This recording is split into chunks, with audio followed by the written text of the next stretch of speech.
Ration card धारकों पाई बड़ खबर। राशन कार्ड पाई आसिला नुआ नियम जुलाई रे लागू करिवे सरकार। तेबे कौन रही संपूर्ण अपडेट टी आसतु जानिबा। ता पूर्व वीडियोटी को लाइक और शेयर करी चैनल टी को सब्सक्राइब करिबा पाई अनुरोध। राशन कार्ड धारकों पाई बड़ खबर। जुलाई मासरु नुआ नियम लागू हेबो। मागणा राशन रो लाभ उठाउतिबा हिताधिकारी पाई बड़ खबर। नुआ नियम आनिबे राज्य सरकार।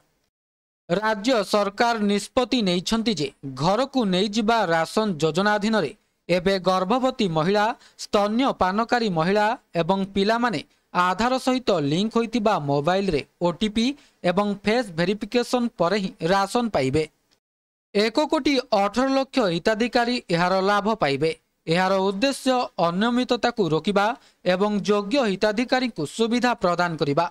जुलाई 1 रु समस्त हिताधिकारी एवं अगस्ट 1 रु नुआ हिताधिकारी एफआरएस बाध्यतामूलक हेबो।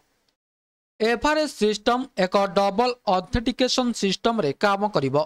एहा अधीन रे आधार सहित लिंक होइतिबा मोबाइल नंबर को ओटीपी पठाजिबो एवं फेस मध्य स्कैन कराजिबो। आधार लिंक होइतिबा ईकेवाईसी डाटा सहित हिताधिकारी फोटो मेल कराजिबो एवं पंजीकृत मोबाइल नंबर को एक ओटीपी पठाजिबो। एहार जांच अंगनवाड़ी केन्द्र रे कराजिबो। आगामी मौसुमी को दृष्टि रखी सरकार जून आउ जुलाई एवं अगस्ट 2025 पई शीघ्र मागणा राशन जोगाइबाकू निर्देश दैछंती। एहा अधीन रे जून मासर राशन जून 10, जुलाई 20 एवं जून एवं अगस्ट 25 जून रु जुलाई 6 पर्यंत बंटन कराजिबाकू स्थिर करा जायछि। आपण को जणाई देउछु जे अंत्योदय कार्डधारी मानकू प्रति कार्ड रे 35 किलोग्राम राशन मिलिथाय, जेतेबेले परिवार कार्डधारी मानकू प्रति सदस्य पई 5 किलोग्राम राशन मिलिथाय। तेबे राशन कार्ड धारकों पई ईकेवाईसी मध्य आवश्यक अटे। राशन कार्ड हेउछि ईकेवाईसी अर्थात नो योर कस्टमर।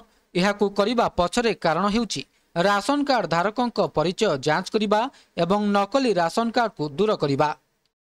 केवाईसी प्रक्रिया समाप्त करिबा द्वारा केवल योग्य व्यक्ति माने लाभ पाइबे। जदि कहा नाम रे नकली राशन कार्ड अछि तेबे एहाकू दूर करा जाई पारिबो एवं तांकू राशन कार्ड रु हटा जाई पारिबो।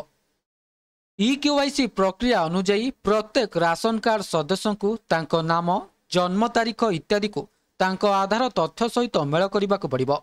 राशन कार्ड ईकेवाईसी जनसेवा केंद्र किंबा ऑनलाइन रे मध्य संपूर्ण करि परिबे। तबे यह थिला संपूर्ण अपडेट। वीडियोटी भल लागिथिले वीडियोटी को लाइक करंतु, शेयर करंतु एवं चैनल टी को सब्सक्राइब करने को भूलंतु नहीं।